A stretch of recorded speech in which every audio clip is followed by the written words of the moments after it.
கர்த்தருக்குள் பிரியமானவர்களே, மே 20 இன்றைய பனித்துளிகளின் தலைப்பானது தேவனை கனப்படுத்துதல். வசனம் சங்கீதம் 18வது அதிகாரம் 25வது வசனம். தயவுள்ளவனுக்கு நீர் தயவுள்ளவராகவும், உத்தமனுக்கு நீர் உத்தமராகவும், புனிதனுக்கு நீர் புனிதராகவும், மாறுபாடுள்ளவனுக்கு நீர் மாறுபடுகிறவராகவும் தோன்றுவீர்.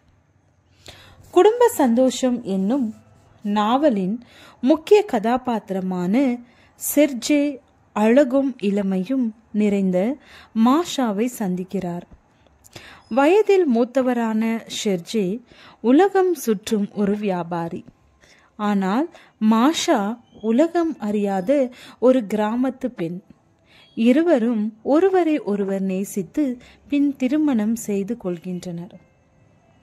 திருமணத்திற்கு பின் ஒரு கிராமத்தில் குடியேறுகின்றனர். அந்த கிராம சுற்றுப்புறத்தை பார்த்து மாஷா மிகவும் சலிப்படைந்திருக்கிறார். அதை அறிந்த செர்ஜே செயின்ட் பீட்டர்ஸ்பர்க்கை சுற்றி பார்ப்பதற்கு ஒரு பயணத்தை ஏற்பாடு செய்கிறான். அங்கே மாஷாவின் அழகும் வசீகரமான தோற்றமும் அவளுக்கு திடீர் புகழை தேடி தருகிறது. அங்கிருந்து வீடு திரும்பும் நேரம் வந்தபோது அந்த ஊரின் இளவரசர் மாஷாவை சந்திக்க விரும்பி அங்கு வருகிறார். ஷெர்ஜே அவளை கட்டாயப்படுத்தி தன் ஊருக்கு திரும்ப அழைத்து வந்திருக்க முடியும். ஆனால் அவளையே தீர்மானம் எடுக்கும்படி விட்டுவிடுகிறான். அவள் அங்கேயே தங்க தீர்மானிக்கிறாள். அவளின் துரோகம் ஷெர்ஜேயின் இருதயத்தை உடைத்தது.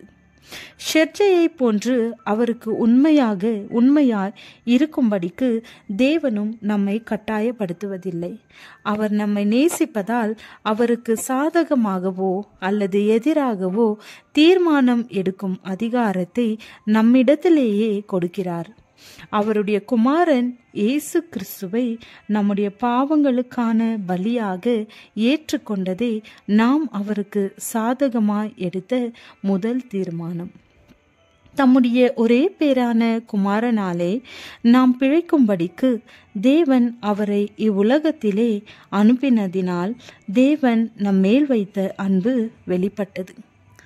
நாம் தேவனிடத்தில் அன்பு கூர்ந்ததினால் அல்ல, அவர் நம்மிடத்தில் அன்பு கூர்ந்து நம்முடைய பாவங்களை நிவர்த்தி செய்கிற கிருபாதார பலியாக தம்முடைய குமாரனை அனுப்பினதாலே அன்பு உண்டாயிருக்கிறது.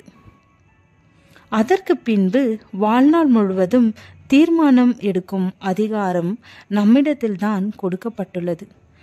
ஆவியின் நடத்துதலின்படி தேவனுக்கு உண்மையாயிருக்க தீர்மானிக்கிறோமா அல்லது உலகம் நம்மை ஆளுகை செய்ய அனுமதிக்கிறோமா? தாவீது அந்த அளவிற்கு நேர்த்தியான ஒரு மனிதன் இல்லை. ஆனால் கர்த்தருடைய வழிகளை கை கொண்டதாகவும் அதன் மூலம் நல்ல பலனை அடைந்ததாகவும் அடிக்கடி குறிப்பிடுகிறார்.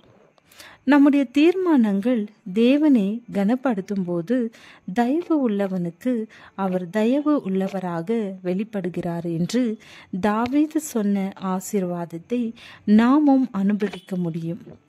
தேவனை கனப்படுத்தும் தீர்மானத்தை கடைசியாக எப்போது எடுத்தீர்கள்? யோசித்து பயனடையுங்கள். ஜெபம். என்னுடைய தீர்மானங்கள் வாயிலாக உம்மை கனப்படுத்த எனக்கு உதவி செய்யும். ஆமென்.